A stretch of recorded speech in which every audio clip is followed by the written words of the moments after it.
Thank you so much for joining me in this three-part video series, very short video series on the three big communication mistakes that we make with our teens. First of all, let me tell you that I am filming this or recording this at about 5:15 Eastern Standard Time. So that's one of the first things you need to know. In communicating with your teens, make sure you are setting aside a time where you are able to do what you need to do when you need to do it without interruption so that you don't come out like a tiger and roar at them. So that's the first thing. Um, but all jokes aside, all kidding aside, here, one of the biggest communication mistakes that we make with our teens is forcing conversation.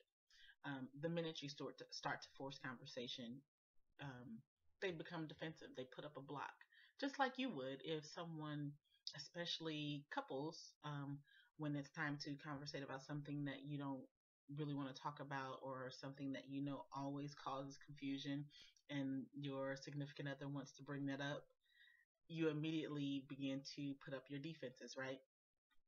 No different for our teenagers.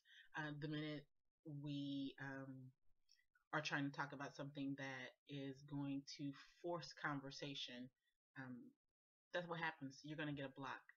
Let me give you a few tips for being able to have a more flowing conversation with your team. One of the first things that you can do is to use that ride in the car to go to Walmart, one of our favorite places, the beauty supply, another one of our favorite places, or whatever your favorite place may be. Use that time in the car uh, to have some casual conversation. Bring up some stuff that you really want to talk about, but start with, you know, putting you in the situation or a friend of yours in the situation, and then just kind of slowly working your way into talking about something that you want to talk about.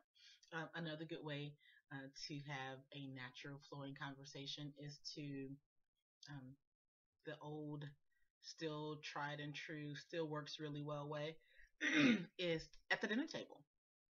I didn't say you had to cook dinner. I said you just have to sit at the dinner table with your Chipotle or your Chick-fil-A or your home cooked meal, whatever works for you. But sitting down at the dinner table while you're putting ketchup on your fries and making it seem really casual, um, and getting in some of that good conversation that you like to talk about is another good way. And thirdly, the best way not to force conversation is to not force conversation. Sometimes you have to pick your battles.